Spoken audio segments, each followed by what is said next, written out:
As you probably guessed by the name of this video, this is all about the concept of enlightenment.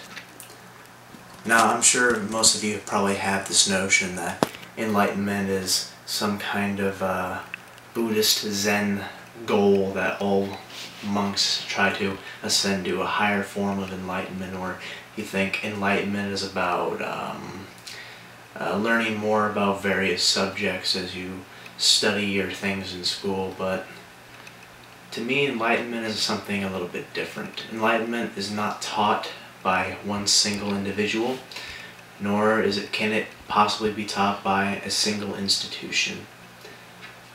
Enlightenment is gained by gaining a lifetime of experiences, both good, but for the most part, bad.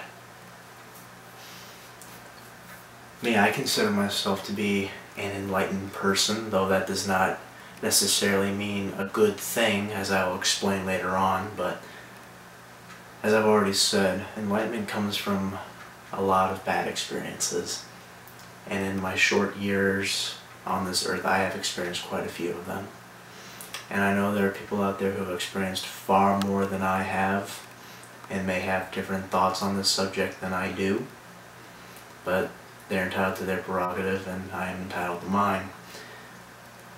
But the world of an enlightened person, somebody who has lived this lifetime of experiences, experiences including losing somebody you really care about, or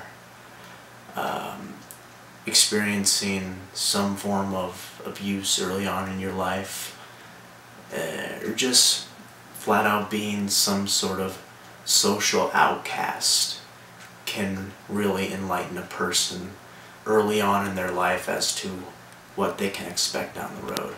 Of course, as people gain enlightenment later on in their life, they experience in some way in accumulating debt, or losing their house, or getting divorced, something of that nature. That's what really brings a person to a form of enlightenment. So, to say that enlightenment is a goal is not really true, because, to be honest, those of us who are enlightened really wish we weren't. We really wish we could be those unenlightened, half-wit teenagers still in high school and the prime of their lives, looking around, seeing not the entire world around them, but only seeing the good in things, only seeing the positives in people, the good silver lining in every situation, just having that good old-fashioned upbeat tone. But as we get older, we learn that that kind of attitude, it doesn't really get us anywhere. We live in a very messed up world. We see hunger, death, genocide, just all around apathy towards these great evils that we talk about intellectually around the table with a bottle of whiskey and a cigar in the other hand, but no one really does anything about them. It's just something they talk about. In the meantime, the people who don't have the ability to become enlightened because they are too busy fighting for their lives, whether it's against some sort of rogue militia roaming the plains of Africa, or trying not to starve to death in an inner city.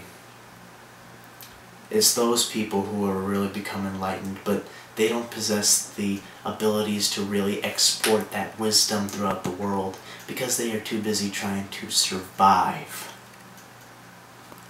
It's often said that ignorance is bliss, and that's true, because it's really us, the enlightened, who envy the unenlightened, not the other way around.